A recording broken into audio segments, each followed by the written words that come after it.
खुलुमबाय बयनिसिमबो आंनि बे डेली आपडेट बड' इउट्युब चेनेलाव नोंथांमोनखौ आरोबाव बरायहरबावनाय थाबाय। दिनै आं नोंथांमोननि गेजेराव मोननैसो सानसेयारि खौरां लानानै फैदों। आं आसा खालामो नोंथांमोना भिडिअखौ जोबजासिम नायलांगोन आरो लोगोसे चेनेलखौ साबस्क्राइब खालामनानै लागोन। दिनैनि गिबिसिन खौराङाव दङ मुलाम्फा मोनगिरिफोरनो चेक राननानै होदों 11 नं बावखुंग्रि बिटिसि बियाबाव। रायजो राजाफोरखौ रांखान्थि बिथिङाव जौगाहोनायखौ मदद होनो मोनसे गावारि बिथांखिफोरखौ फोसावदों बिटिआर सोरखारा। बिनिनो बिटिआर सोरखारनि अनसाय बिथांखिनि गेजेरजों सा 200 मुलाम्फा मोनगिरिफोरनो चेक राननानै होदों क'क्राझार जिल्लानि 11 नं बावखुंग्रि बिटिसि बियाबाव।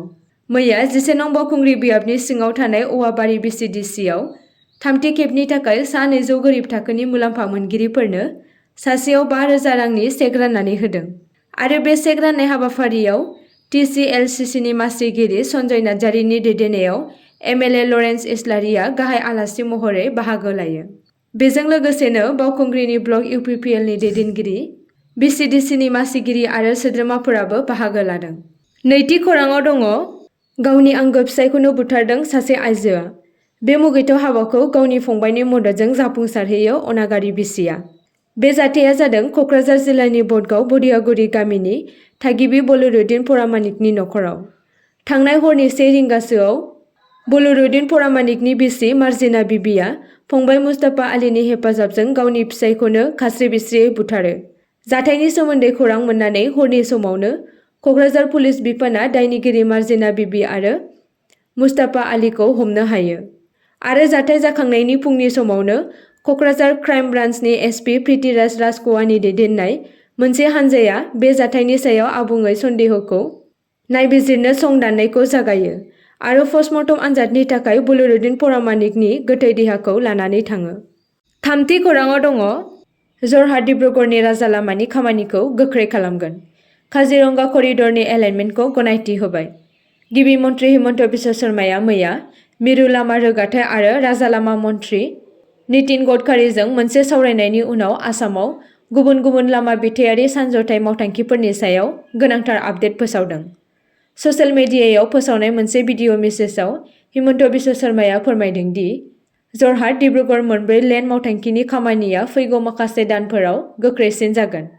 आरो बिथांमोना नितिन गडकारीजों जरहाटनिफ्राय डिब्रुगड़सिम हायुङारि राजा लामा लुनायनि हाबाफारिनि सोमोन्दै गुवारै सावरायदों। नेशनेल हाइवेज एन्ड इनफ्रास्ट्राक्चार डेभेलपमेन्ट क'अपारेशन लिमिटेडआ बे मावथांखिखौ सामलायगोन। आरो थिकादारफोर आरो मावख'गिरिफोरा सावरायनायाव सांग्राङै बाहागो लादोंमोन। हिमन्त बिश्व शर्माजों लोगोसे मिरु जाहाज गाथोन, जाहाज आरो दै लामानि मन्थ्रि Sarbananda Sonowal, minister of state for external affairs textile Pabitra Margherita आरो दरं उदालगुरिनि MP दिलीप सायखियाया दंमोन। हिमन्त बिश्व शर्माया बुंदोंमोन दि आफार आसामाव गोबां अखा हानायनि जाहोनाव खामानि मावनाया हेंथा होदोंमोन। नाथाय दा लुनाया गोख्रैयै जागायसिगोन। ब्रैथि खौराङाव दङ आसाम आयेन आफादनि बुंथिगिरि बिस्वजित दैमारिनि मोनसे बाख्नायजाथाव हाबाफारि। गियाननि फुंखा मुंनि मोनसे एन्ड्रइड मबाइल एप बेखेवदों। आसाम आयेन आफादनि बुंथिगिरि बिस्वजित दैमारिया थाखो 9 आरो 10 थाखोनि फरायसाफोरखौ हेफाजाब होनो हानाय बायदियै गियाननि फुंखा मुंनि मोनसे एन्ड्रइड मबाइल एप बेखेवनानै होदों। मख'नो गोनांदि आसाम आयेन आफादनि बुंथिगिरि बिस्वजित दैमारिनि नाजानायजों लोगोसे आरो बन्दराम दैमारि मेम'रियेल ट्रास्टनि मददजों बर' आरो असमिया रावआव सानखान्थि आरो बिगियान आयदायाव थाखो 9 आरो 10 थाखोनि फरायसाफोरनि हेफाजाब जानाय बायदियै बे गियाननि फुंखा मुंनि मोनसे एन्ड्रइड मबाइल एपखौ मैया बेखेवना होयो। उदालगुरि जिल्ला डिमाकुसिनि सेका शंकरदेव फरायसालियाव आसाम आयेन आफादनि बुंथिगिरि पानेरि आसाम बिधान सभा बियाबनि MLA बिस्वजित दैमारिया बेखेवनानै होयो। जेराव बे एपनि गेजेरजों बर' आरो असमिया बिजोंनि 9 आरो 10 थाखोनि फरायसाफोरनि थाखाय सानखान्थि आरो बिगियान आयदानि सायाव गुवारै सोलोंनो गासै खाबुखौ मोननो हागोन। बे एपनि गेजेरजोंनो सानखान्थि आरो बिगियान आयदानि कन्टेन्टफोरनि सायाव गुवारै क्लियार बेखेवनानै होनाय भिडिअ' वेसआव मोननो हागोन। आरो बेजों लोगोसे आखाइजों लिरनाय न'ट्सफोरबो होनाय जागोन। लोगोसे गोबां MCQ कुइसनफोरबो सोफानाय जादों होनना फोसावदों। मैयानि बे बेखेवनाय हाबाफारियाव दिल्लीनि इनस्टिट्युट अफ एडमिनिस्ट्रेटिभ सार्भिसेस फसंथाननि मावफुं सामलायगिरि राजीव बरुवाया एप्सनि गोनांथिनि सायाव गुवारै बुंफोरना आसामनिफ्राय गोबां IAS अफिसार ओंखारनो हागोन आरो दिनैनि बे बेखेवनाय एप्सआबो मोनसे खाबु होनना फोरमायो। आरो बे हाबाफारियाव उदालगुरि जिल्लानि बेंगिरि पुलक पाटगिरि, MCLA दीपक मर, फरायसा आफादनि दैदेनगिरि गोरायुं आरो गोबां फोरोंगिरिफोरा बाहागो लायो। बाथि खौराङाव दङ गोजौसिन बिजिरसालिया आसाम सोरखारखौ 177 इनकाउन्टार बुथारनायनि सायाव गुवारै फोरमायथि होनो बिथोन होदों। आसामाव गोजौसिन बिजिरसालिया अजद होजानाय नंखाय इनकाउन्टारफोरनि सायाव हियारिंखौ 26 नबेम्बरसिम दोनथ'दों। बिजिरसालिया आसाम सोरखारखौ 177 इनकाउन्टार केसफोरनि सायाव गुवारै फोरमायथि होनो बिथोन होदों, जेराव सोलिबाय थानाय नायबिजिरनायनि थासारिनि सायाव माखासे केसफोर दङ। बे थिरांथाखौ मोनसे जथुम्मानि उनाव लानाय जादों, जेराव बेन्चआ रायजो पुलिसजों थांखिनानै बुथारजानायनि जिंगाफोरनि सायाव रोखा खालामनो बिदोंमोन।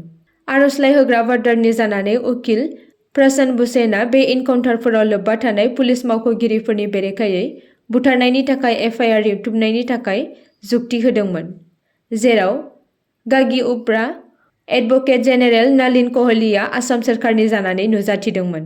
बिजिरसालिया ओनसोलनि जेंना गोनां सिगांनि बाथ्राखौ दिन्थिनानै बिजिरसालिनि बायजोआव बुथारनायजों लोगोसे आसामनि जारिमिनखौ आरोबाव नोजोर होदोंमोन।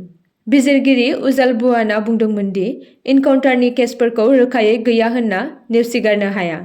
बेफोर जेंनाफोरखौ लिरथुमना दोननाय गुबुन गुबुन रिपर्टफोरजों रायजोआव सिगां समफोराव मख'जाथाव जेंनाफोरजों मोगा-मोगि जानांदोंमोन। बेयो गोनांथार दि बेफोरबायदि जिंगाफोरखौ रोखाथिजों फोजोबनाय जायो। द'थि खौराङाव दङ साहा बागाननि मावथिफोरनो दान बान्था मोनिनि थाखाय गोजौसिन बिजिरसालिया आसामनि गाहाय नेहाथारिखौ बिजिरसालियाव लेंहरदों।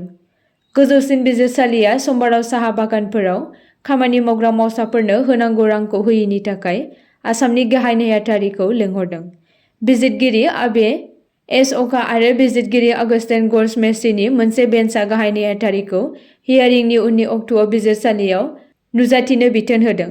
गोजौसिन बिजिरसालिया मावसाफोरनि दुखु खस्थ'नि फारसे गोसो होयिनि थाखाय आसाम सोरखार आरो रायजोआरि आसाम साहा निगम लिमिटेडखौ सोंखारिदों, मानोना बिजिरगिरिफोरा बुंदोंमोन दि आद्रा थानाय रांखौ होनो थाखाय रायजोनि फारसेनिफ्राय जेबो नाजानाय जायाखै। हिंसायारिनि समाव बिजिरगिरि अखाया नोजोर होदोंमोन दि आसाम साहा निगम लिमिटेडआ भारायाव होनाय आयनिफ्राय 38 कौटि रां आरजिदोंमोनब्लाबो मावसाफोरनि माजुरिया दान बान्था मोनाखैमोन।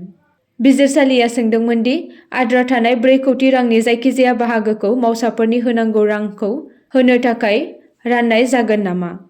बे समावनो आसाम सोरखारनि थान्दैथि खालामग्रा उकिलआ बुंदोंमोन दि साहा बागानफोराव बे जाहोननि थाखाय राङारि खहा जादों आरो बागानफोरनि गोबां पाट्टा होग्राफोरा मुलाम्फा गोनां नङामोन, जायनि जाहोनाव रांखान्थियारि खहाया आरोबाव गाज्रि जालांदों।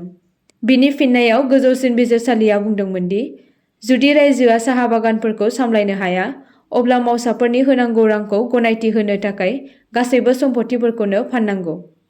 स्निथि खौराङाव दङ बिहामजोखौ बुथारनायनि फाव फान्दाय जानायाव जेल जानांदों फिसाय आरो बिहाव बिखुनजोआ।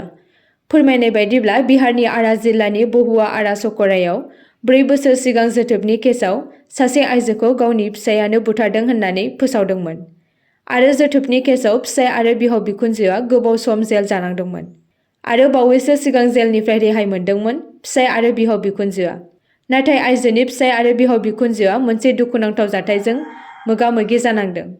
मिथिनो मोननाय बायदिब्ला जाय आइजोखौ बुथारनायनि दायाव नखरसेनि सुबुंफोरा जेल जानांदोंमोन, बे आइजोआ गोथाङैनो दङ। जेब्ला बे जाथायखौ फिसाय आरो बिहाव बिखुनजोआ मिन्थियो अब्ला लोगो लोगो सं दानदोंमोन आरो उनाव सं दाननायनि उनाव मिथिनो मोनो दि आइजोआ गोथाङैनो दङ आरो बे आइजोआ गुबुन हौवाजों जुलि जानानै 2 गथ'नि बिमा जादोंमोन।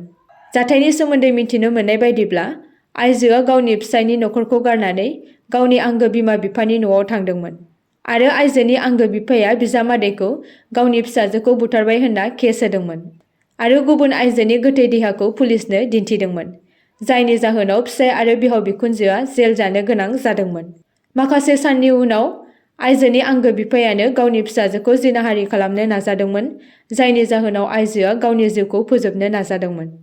बे समावनो सासे सुबुङा आइजोनि जिउखौ रैखा खालामदोंमोन आरो बे आइजोखौ रैखा खालामग्रा बिथाङानो आइजोजों जुलि जादों होनना फोरमायदों। दिनैनि जोबथा खौराङाव दङ सरकारनि नायबिजिरनायनि गेजेरावनो सिटिजेनशिप एमेन्डमेन्ट एक्ट सोमावसारनाय केसआव उकिल गगৈ आरो 4 गुबुन सुबुंफोरा दायनि मोगा-मोगि जानांदों। नेशनेल इनभेस्टिगेशन एजेन्सि बिजिरसालिया 2019 मायथाइयाव नोगोरारि सोदांनाय आयेननि बेरेखा सोमावसारनायनि सोमोन्दोआव रायजो दलनि गाहाय उकिल गगৈ आरो बिथांनि 3 हेफाजाबगिरिफोरनि बेरेखायै मोननै दायखौ मंगलबारखालि बोखारदों। बिजिरसालिया आयेन बेरेखा होबथानाय आयेननि सेक्सन 39 आरो भारतारि साजा आयेननि धारा 124 ए खौ मोनद' दायनिफ्राय नेवसिगारदोंमोन, जेराव बुंनाय जादोंमोन दि आद्रा थानाय मोनब्रै दाय आइपिसिनि धारा 120 बि, 153 ए आरो 153 बि आरो UAPA नि धारा 18 खौ दाबो 4 सुबुंनि बेरेखायै नायबिजिरनाय जागोन होनना। उकिल गगैनि उकिला फोरमायनाय बायदिब्ला, बिजिरसालिया मावबादिफोरजों सोमोन्दो थानाय आरो हादोर बेरेखा जानायनि दायनिफ्राय 4 दायनिगिरिफोरखौ रेहाय होदोंमोन। बबेखानि फावफान्दायनाय आरो मोननै हारिनि गेजेराव गोरोबलायनाय सोमजिहोनो नाजानायनि नायबिजिरनाया सोलिबाय थागोन। जुदि आर'जलाइ होगिरिफोरा रायखौ फेरफाथिनो लुबैयो, अब्ला बिसोरो गुवाहाटी गोजौ बिजिरसालियाव आर'ज गाबनो हागोन, नङाब्ला बिसोरो बिजिरनायनि सिङाव आवगायलांनो हागोन।